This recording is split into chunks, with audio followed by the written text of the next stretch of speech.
A riot at a prison in Brazil kills 60 people.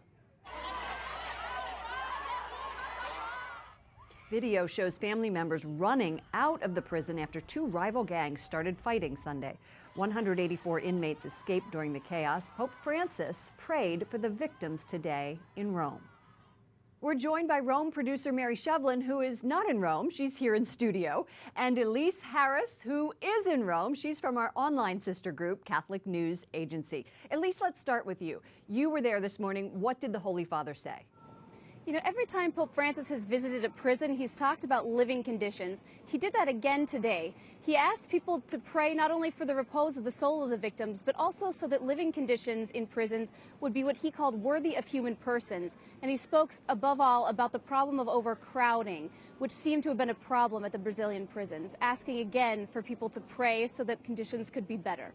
Mary, prison reform is an important issue for Pope Francis. How have you seen this play out during his pontificate? It's been something that's been dear to his heart since day one, Lauren, and we saw this at the very first Easter that he celebrated. He went to a juvenile detention center and washed the feet of the young detainees there. Every international trip he's taken, he's expressed a desire to visit prisons, and most of the time he's been able to do so, to get in there with the inmates, to bring them hope.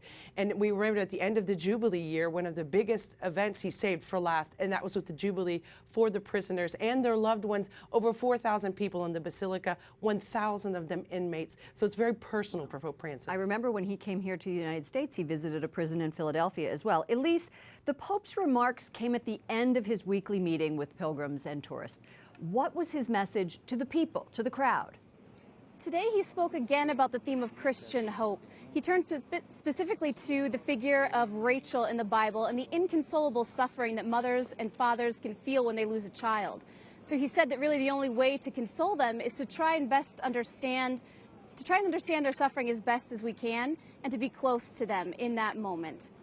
Okay, thank you, Elise, in Rome. We appreciate it. Now, Mary, let's talk about what else is on the Pope's schedule this week. You're here, but you will be going back to Rome. We'll be sad to lose you. I'll be sad to go back and leave you all here, but the Pope is continuing to press on, busy as ever. Thursday, he announced this week that he'd be meeting with the quake victims and their families, people who suffered the devastating 6.6 earthquake in central Italy at the end of this summer. And not even to give the financial aid, Lauren, it's really about this revolution of tenderness that he continues to carry on after the Jubilee of Mercy. He just wants to bring them consolation and hope. They're still without homes. What about, I understand there are some baptisms in the Sistine Chapel. You're so lucky that you get to go there. This Sunday, he traditionally celebrates the feast on the feast of the baptism of our Lord, which is this Sunday. He will celebrate the baptisms of the newborns of Vatican employees. You must be a Vatican employee to have your child baptized by the Holy Father. That's wonderful. This Sunday. All right, Mary Shovlain, we're going to miss you, but we will see you back in Rome. It's been great to be here. Great, take care.